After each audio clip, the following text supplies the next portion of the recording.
Bienvenue dans cette vidéo où on va parler de trigonométrie. On va s'intéresser à la notion de cosinus et de sinus d'un angle. Petit retour sur ces notions. Par rapport à un cercle trigo, un cercle orienté de rayon 1, quand vous avez un point associé à un angle de x radian, le cosinus de x, ça sera l'abscisse que vous trouverez ici, l'abscisse de ce nombre x, et l'ordonnée du point M, ce sera le sinus de ce nombre x. Donc à retenir, le cosinus c'est une abscisse, le sinus c'est une ordonnée. Et ces ordonnées et ces abscisses sont coincées entre moins 1 et 1. C'est la première remarque qu'on peut faire. Le cosinus va être entre moins 1 ici et 1. Pareil pour le sinus, moins 1 et 1. En plus de ces deux petites propriétés, on a la propriété fondamentale de la trigonométrie qui dit que quand vous prenez le cosinus de x au carré et que vous lui additionnez le sinus de x du même angle au carré, eh bien cette somme fait toujours 1. Ça vient de Pythagore dans ce triangle rectangle. Ici ça vaut cosinus x, la hauteur là vaut la même chose que là, c'est-à-dire sin x, et l'hypoténuse vaut 1, vu qu'en fait on est dans un cercle trigonométrique. Donc retour sur ces notions. Ici le cercle trigo avec les 4 cadrans, le premier cadran, le deuxième, le troisième et le quatrième. Au passage, le premier, l'angle x est entre 0 et pi sur 2.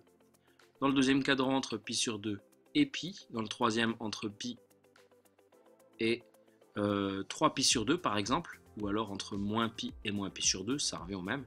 Et là, entre 3 pi sur 2 et 2 pi, ou alors entre moins pi sur 2 et 0, ça revient sensiblement au même. Là, les valeurs de base, en 0, on est ici, donc le cosinus vaut 1 et le sinus vaut 0. On va en reparler dans 2 secondes. Quand on est ici, l'angle fait pi bien sûr, donc les coordonnées de ce point c'est moins 1, 0. Du coup le cosinus vaut moins 1 et le sinus 0. Quand on est ici, le cosinus vaut 0 cette fois-ci et le sinus vaut 1. C'est écrit ici, on est en pi sur 2. Et quand on est ici, on est en moins pi sur 2 ou en 3 pi sur 2 et le cosinus vaut toujours 0 et le sinus moins 1. C'est l'ordonnée. Donc déjà, on a quelques sinus et cosinus sur les 4 points cardinaux. Autrement, dans cette zone orange, le premier cadran, qu'est-ce qu'on peut dire du cosinus? Vu qu'en fait il est entre 0 et 1, il sera forcément positif. Et le sinus va être entre 0 et 1 aussi, positif. Dans le deuxième cadran, le cosinus de x va être entre moins 1 et 0, donc négatif. Et le sinus en revanche entre 0 et 1, positif. Troisième cadran, donc dans le cadran bleu, le cosinus ici va être négatif entre moins 1 et 0, et le sinus aussi, entre moins 1 et 0. Et dernier cadran, le quatrième, on a un cosinus positif entre 0 et 1, et un sinus négatif entre moins 1 et 0. Donc voilà déjà quelques valeurs. Et donc un tableau synthétique pour tout résumer. Ici, l'angle x en radian, le cosinus, c'est-à-dire l'abscisse, et puis le sinus, c'est-à-dire l'ordonnée. Alors, pour 0 ou pour 2π, j'ai pris une case pour les deux, c'est pareil puisqu'en fait on est ici. Eh bien, on l'a dit juste avant, le cosinus vaut 1 et le sinus vaut 0. C'est à retenir, à savoir retrouver. Quand on est en pi, ou alors en moins pi ou en 5π, le cosinus cette fois-ci vaut moins 1 et le sinus vaut 0. Quand on est en pi sur 2, cette fois-ci c'est le cosinus qui vaut 0 et le sinus vaut 1. Je n'ai pas mis moins pi sur 2, mais le cosinus vaudrait 0 et le sinus moins 1. Là, j'ai vraiment mis les valeurs importantes, les valeurs de base. Donc on passe au pi sur 4, pi sur 3 et pi sur 6, c'est celle qui nous manque. Alors, pi sur 4, le cosinus donne une valeur un peu pénible, mais c'est la même valeur en sinus et en cosinus. Et donc cette valeur à retenir par cœur, que vous allez retrouver ici et ici, c'est racine de 2 sur 2. D'où sort cette valeur? Eh bien, du théorème de Pythagore. Si je trace ici l'hypoténuse de ce triangle, rectangle, qui vaut 1, racine de 2 au carré plus racine de 2 au carré, c'est le seul nombre qui donne 1. Donc à retenir, racine de 2 en cosinus, racine de 2 sur 2, pardon, et racine de 2 sur 2. On peut se contenter de faire une petite vérification, celle-ci, racine de 2 sur 2 au carré, plus racine de 2 sur 2, le tout au carré. Racine de 2 au carré fait 2, 2 au carré fait 4, on se retrouve avec 2 quarts plus 2 quarts, c'est-à-dire 4 quarts, ou encore 1. Donc c'est une vérification de la propriété fondamentale. Et il nous reste pi sur 3 et pi sur 6. Commençons par pi sur 3 qui est ici. Rappelez-vous, comment a-t-on fait pour le placer? Eh bien, on a commencé par positionner une abscisse égale à 1,5. Eh bien, ça correspond exactement à son cosinus. 1,5. Et puis, pour pi sur 6, pendant que j'y suis, qu'est-ce qui vaut 1,5 cette fois-ci? C'est son sinus. Donc, au final, on n'a plus que deux nombres un peu embêtants à retenir. Donc on pourrait faire une équation, une mise en équation. 1,5 le tout au carré plus x carré égale 1, toujours 1. Quel est ce nombre en question? Eh bien ce nombre c'est racine de 3 sur 2. Et là, inversement, c'est pareil, racine de 3 sur 2. Donc c'est l'ordonnée de pi sur 3 et puis l'abscisse de pi sur 6. On est bien au-dessus de racine de 2 sur 2, juste après. Donc, impeccable.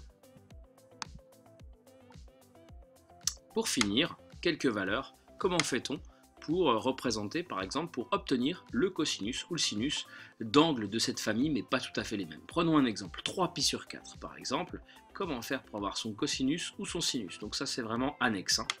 Eh bien, il faut déjà se rendre compte qu'on est dans la famille des pi sur 4. Donc quand on est dans les pi sur 4, on va se référer à ces valeurs. Et c'est forcément des racines de 2 sur 2 qu'on va obtenir. La seule question que vous devez vous poser, c'est est-ce que c'est plus racine de 2 sur 2 ou moins racine de 2 sur 2?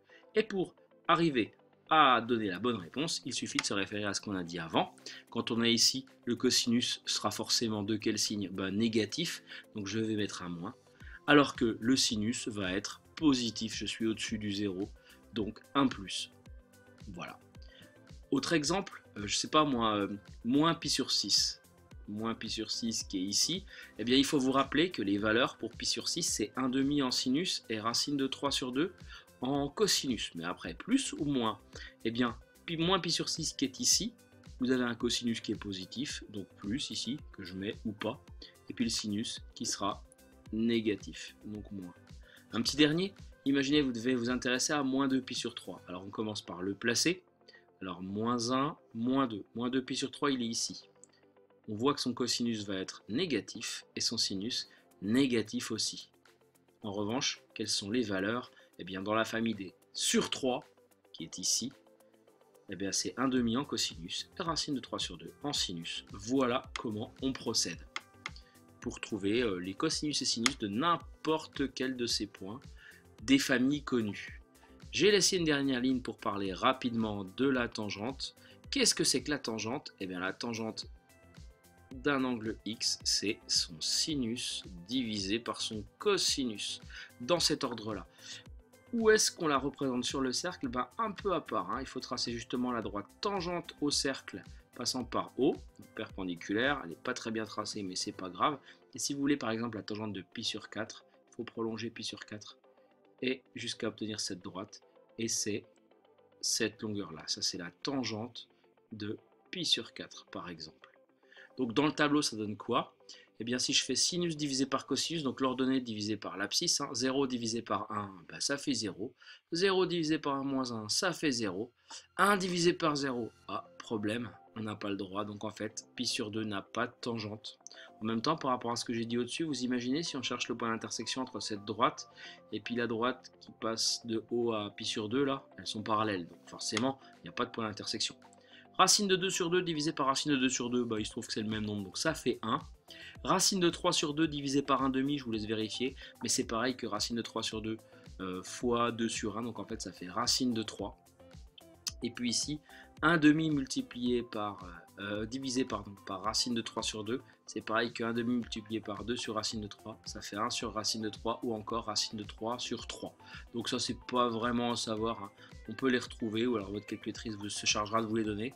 Et puis voilà, la suite, il vous suffit de diviser, c'est pas à apprendre par cœur, c'est vraiment ça qu'il faut retenir. Voilà, vous savez tout sur le cosinus, le sinus. Moi je vous dis à bientôt pour une prochaine vidéo. Avant, je vous mets une dernière image où tout est résumé avec un jeu de couleurs. Voilà, n'hésitez pas à vous abonner si ce n'est pas encore fait. Et puis à bientôt pour une prochaine.